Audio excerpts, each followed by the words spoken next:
welcome back to Jim Builds. And in this episode I need to take the engine back out. It's a bit leaky, can't be helped. I'll show you why.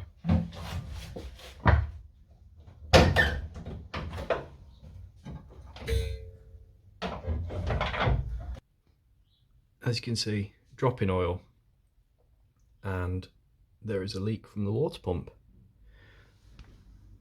It's done a lovely job of coating the front end of the engine bay in water. So I've drained the fluid, coolant, drained the oil, and now that just means I've got to take all this out. So enjoy this next montage.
The engine's out. I've cleaned the water galleries because it looked like there was some sediment in there, and it was.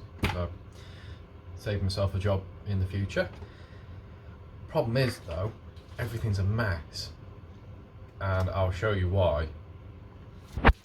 As I said earlier, there's clearly been some leakage, various leakage, and whilst the engine's out, I might as well give it a clean. And as usual, it's a perfect opportunity for a montage, so get ready.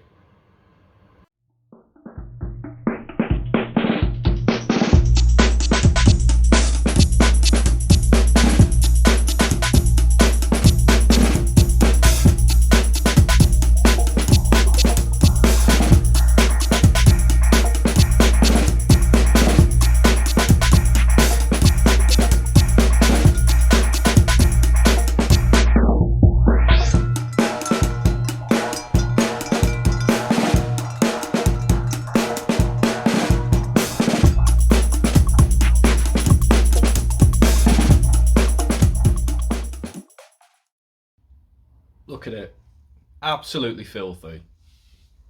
Cannot believe how much filth this water pump has caused. So water pump's coming tomorrow. I've also ordered a new sump gasket set because I think the rear seal is blown. There was a couple of spots there between that and the bell housing. That's the only thing I can think of. So I'm going to whip the sump off now, get everything prepped for the gasket tomorrow, and then I'm going to go for a beer. So another montage, yeah, montage heavy this one, and I will see you tomorrow.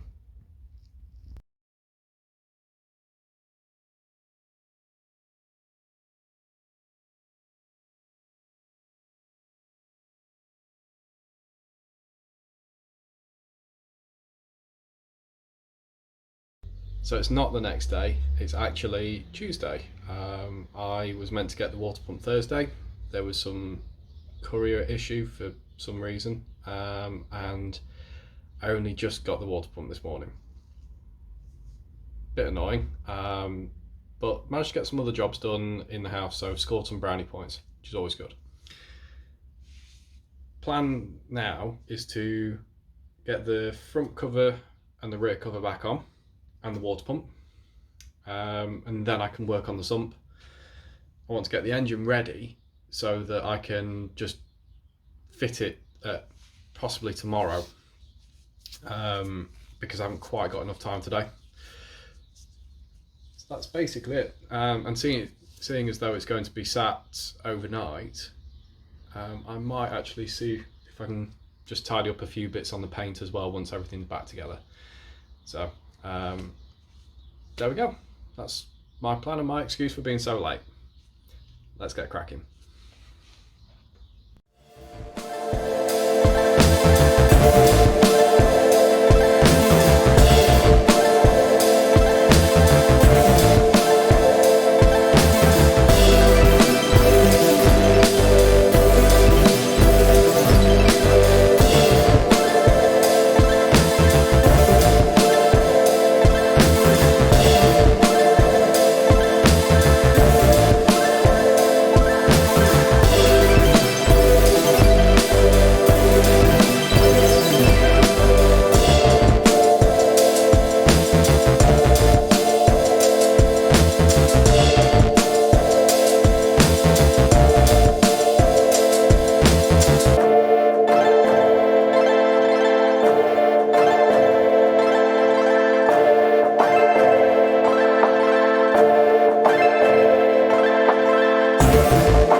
Alright, so the clutch is on, flywheel's on, everything seems to be ready for going back in.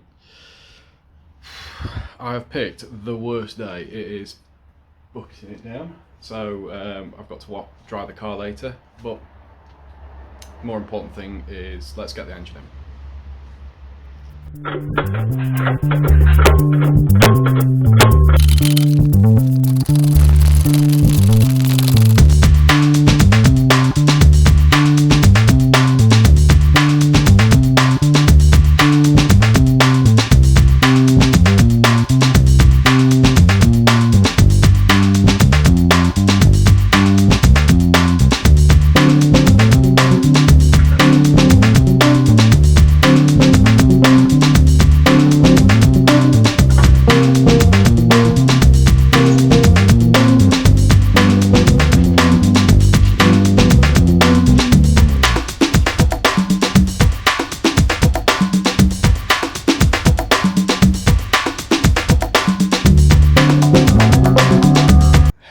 The engine's in.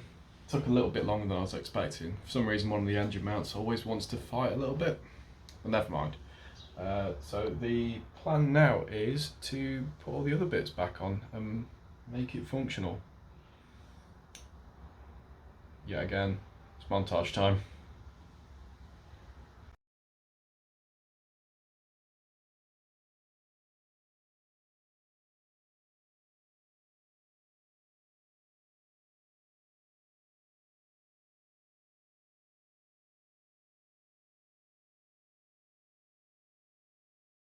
So it's the next day. Got quite a bit done yesterday actually. So engine's in, everything's on it. Even had it running for a couple of seconds just to make sure I didn't have any leaks. And so far, we haven't. Perfect, great. Next is the coolant system. Now I'm going to fit all that up. I've got hoses to go on, radiators to fit and all that business. But before I put the coolant in, I'm going to run a flush through it. Now, when I took that core plug off, I did pull out a lot of silt, a lot more than I expected actually. Now, thinking back to last year, I had that problem with the core plug that leaked. I pulled it out, there was some silt in it. I thought I pulled some out as best as I could in position. And in that time, obviously it's built back up. So this has clearly been a problem that's been ongoing. I'm kind of glad I actually pulled the engine out for this reason, because if I hadn't have found that, then I could have actually had a problem where number 4 cylinder isn't getting enough coolant around it. So it could have actually done some serious damage to this block. So saving graces and silver linings and all that. Now my intention is, like I say, I pulled out a lot of that. I was digging around there for a good hour and a half to try and pull out as much filth as possible. Even from the drain tap on the side of the block, that was completely blocked, and now I managed to flush that out. But as a belts and braces, before we put any coolant in it, let's run a flush through it.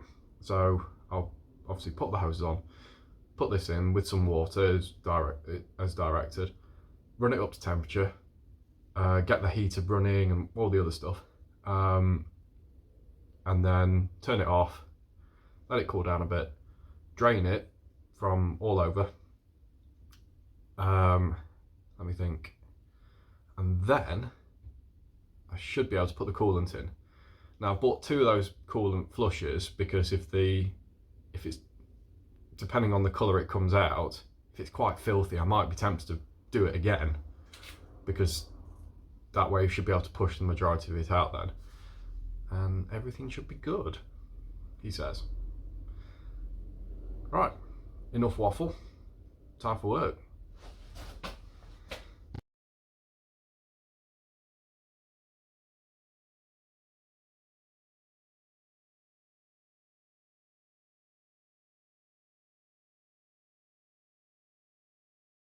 Been running for a while now. Got a bit of a fast idle on when it's warm, but it's smooth, so I'm not too upset. Gauges definitely need calibration because it's not that hot. It's definitely not that hot. So the thermostat's open, rad fan's cooling it, so it's got to be running 80, 90, well, about 90-ish degrees for it to do that. And it's definitely not 80 psi, so a bit of work to do on those, but at least everything's running well. And it's very comfortable in here. The heater's finally working, so I'm rather happy about that. It's keeping me quite toasty. I think I'm going to stop it in a minute, let it cool down, and whilst that's happening I'll fit the bonnet. So the bonnet's on, everything is okay underneath, coolant's all in, and I'm impressed with how well that flushed actually. Pretty clear, which is great. I mean, there was a couple of bits in the first flush that I did, so clearly it's done its job. Now I've done something really dumb. I've booked my MOT. It's tomorrow morning. I'm a little bit nervous. I don't know whether it's going to pass or not, but if it doesn't, at least I know what to do to get it sorted. And if it does pass, I have no idea how I'm going to react to that. Anyway, fingers crossed for tomorrow, and I'll see you soon. As always, thank you for watching, and if you liked it, please like it. And if you haven't subscribed already, do that, because I really appreciate everybody who's subscribed. 500 subscribers now. That's pretty cool. Not bad for somebody who waffles on about cortinas. Anyway, I'm off. I'll see you later.